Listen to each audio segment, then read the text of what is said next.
भगवान शंकर के 11वें अवतार कहे जाने वाले हनुमान जी का व्रत और पूजन करने से पूरी होती है हर कामना। जय हनुमान जी, जय श्री राम। आप सभी को स्वागत है हमारे YouTube चैनल पर। आप सभी का दिन शुभ और मंगलमय हो। भगवान भोलेनाथ और माता पार्वती की कृपा आप सभी को सदैव बनी रहे। आज हम लोग मंगलवार व्रत की कथा को सुनेंगे। ऋषिनगर में केशवदत्त ब्राह्मण अपनी पत्नी अंजलि के साथ रहता था। केशवदत्त के घर में धन संपत्ति की कोई कमी नहीं थी। नगर में सभी केशवदत्त का सम्मान करते थे, लेकिन केशवदत्त संतान नहीं होने से बहुत चिंतित रहता था। दोनों पति पत्नी प्रति मंगलवार को हनुमान जी की पूजा करते थे। विधिवत मंगलवार का व्रत करते हुए कई वर्ष बीत गए। ब्राह्मण बहुत निराश हो गया, लेकिन उसने व्रत करना नहीं छोड़ा। कुछ दिनों के बाद केशवदत्त हनुमान जी की पूजा करने के लिए जंगल में चला गया। उसकी पत्नी अंजलि घर में रहकर मंगलवार का व्रत करने लगी। दोनों पति पत्नी पुत्र प्राप्ति के लिए मंगलवार का विधिवत व्रत करने लगे। अंजलि ने अगले मंगलवार को व्रत किया, लेकिन किसी कारणवश उस दिन अंजलि हनुमान जी को भोग नहीं लगा सकी और उस दिन वह सूर्यास्त के बाद भूखी ही सो गई। अगले मंगलवार को हनुमान जी को भोग लगाए बिना उसने भोजन नहीं करने का प्रण कर लिया। 6 दिन तक अंजलि भूखी प्यासी रही।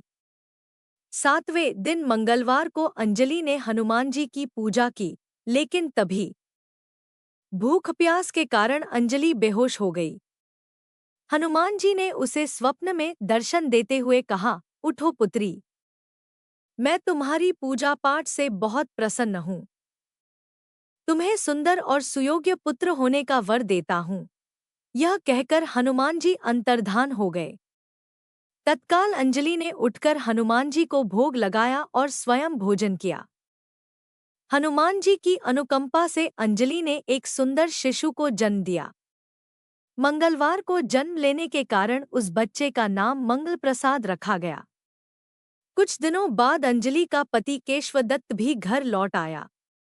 उसने मंगल को देखा तो अंजलि से पूछा, यह सुंदर बच्चा किसका है?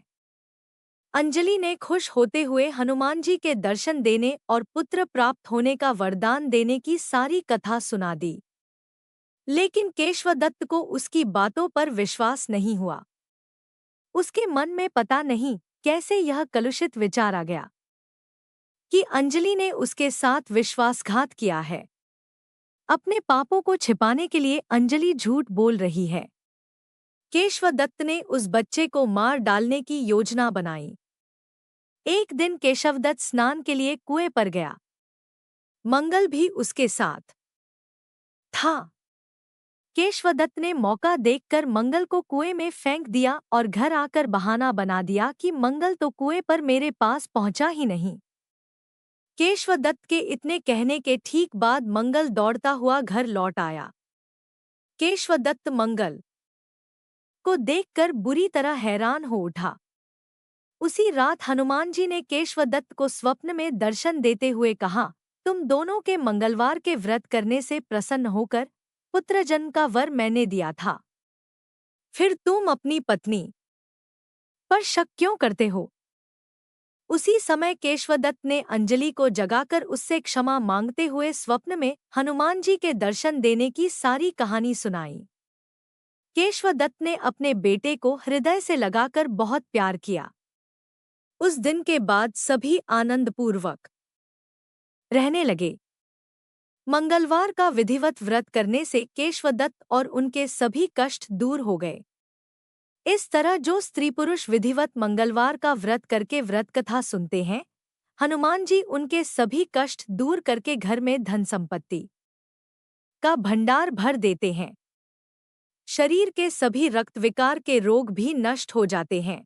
जो मनुष्य मंगलवार व्रत कथा को पढ़ता या सुनता है और नियम से व्रत रखता है, उसे हनुमान जी की कृपा से सब कष्ट दूर होकर सर्व सुख प्राप्त होता है और हनुमान जी की दया के पात्र बनते हैं।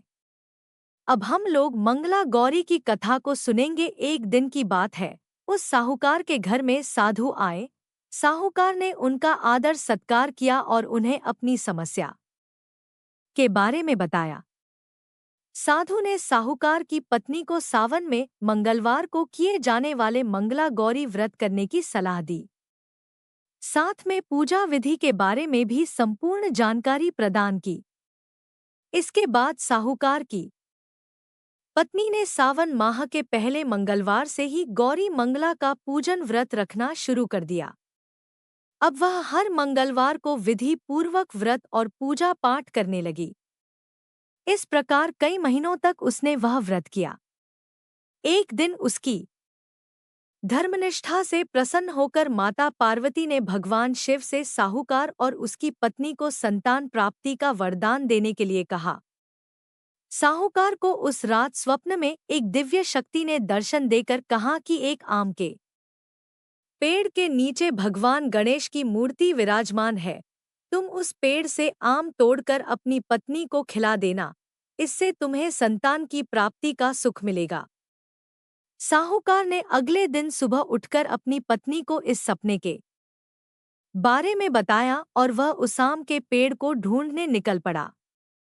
काफी समय तक ढूंढने के बाद आखिरकार साहूकार को वह आम का पेड़ मिला जहां भगवान गणेश की मूर्ति विराजमान थी। उसने आम तोड़ने के लिए उस पेड़ पर पत्थर मारना शुरू कर दिया। पत्थर फेंकने से एक आम तो टूटकर नीचे गिर गया, लेकिन गलती से एक पत्थर जाकर भगवान गणेश की प्रतिमा को लग गया। इससे भगवान गणेश क्रोधित हो गए और उन्होंने प्रकट होकर उस साहूकार को श्राप देते हुए कहा कि हे स्वार्थी मनुष्य, तूने अपने स्वार्थ के कारण मुझे चोट पहुंचाई है। तुझे मां पार्वती की कृपा से संतान की प्राप्ति तो होगी, लेकिन उसकी मृत्यु 21 वर्ष की आयु में ही हो जाएगी।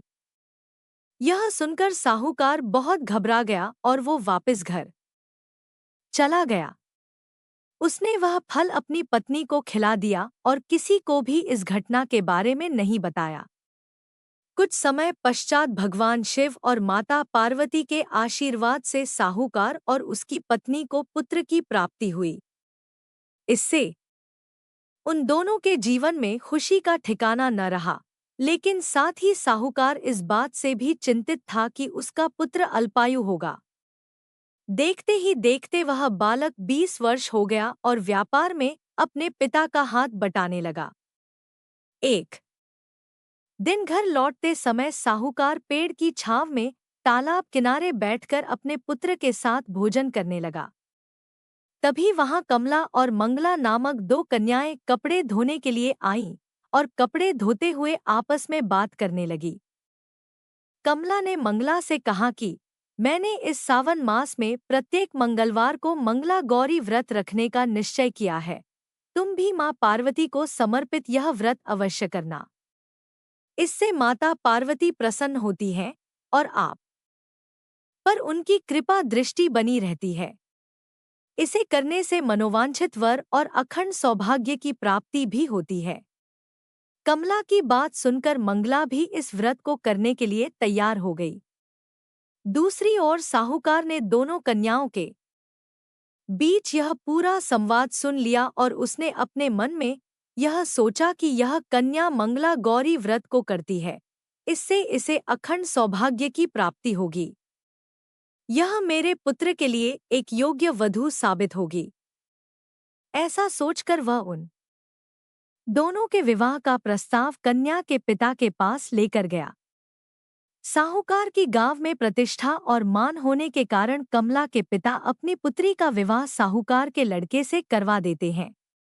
विवाह के पश्चात भी कमला विधिपूर्वक मंगला गौरी का व्रत रखना जारी रखती है। उसके इस भक्ति भाव से प्रसन्न होकर माता पार्वती एक दिन उसे स्वप्न में दर्शन देती हैं और कहती हैं कि मैं तुम्हारी भक्ति से अत्यंत प्रसन्न हूँ, इसलिए तुम्हें अखंड सौभाग्य का वरदान देती हूँ। लेकिन तुम्हारा पति अल्पायु है, इसलिए अगले महीने मंगलवार के दिन एक सर्प तुम्हारे पति के प्राण लेने आएगा। तुम उसके लिए एक प्याले में मीठा दूध रख देना। उसके पास एक खाली मटका भी रख देना। सर्प दूध पीकर उस मटके में चला जाएगा और फिर तुम उस मटके को ऊपर से कपड़े द्वारा ढक देना। अगले मंगलवार को कमला ने माता पार्वती की बात मानकर एक प्याले में मीठा दूध रख दिया और पास में एक मटकी भी रख दी। सर्प ने आकर दूध पिया और मटकी में जाकर बैठ गया। कमला ने उस मटकी पर कपड़ा बांधकर उसे जंगल में रख दिया। माता पार्वती की कृपा से कमला के पति के प्राण बच गए। इस प्रकार मंगला गौरी व्रत के पुण्य फल से साहूकार का पुत्र श्राप मुक्त हो गया। जब कमला ने घर में सबको इस चमत्कार के बारे में बताया तो सभी आश्चर्यचकित रह गए। इसके बाद साहूकार और उसकी पत्नी ने अपने पुत्र और पुत्र वधू को आशीर्वाद दिया और पूरा परिवार सुख पूर्वक जीवन व्यतीत करने लगा। तो दोस्तों, अगर मंगलवार की कथा और मंगला गौरी की कथा पसंद आई हो तो वीडियो को लाइक, सब्सक्राइब, शेयर करना ना भूलिएगा और कमेंट बॉक्स में जय हनुमान जी, जय श्री राम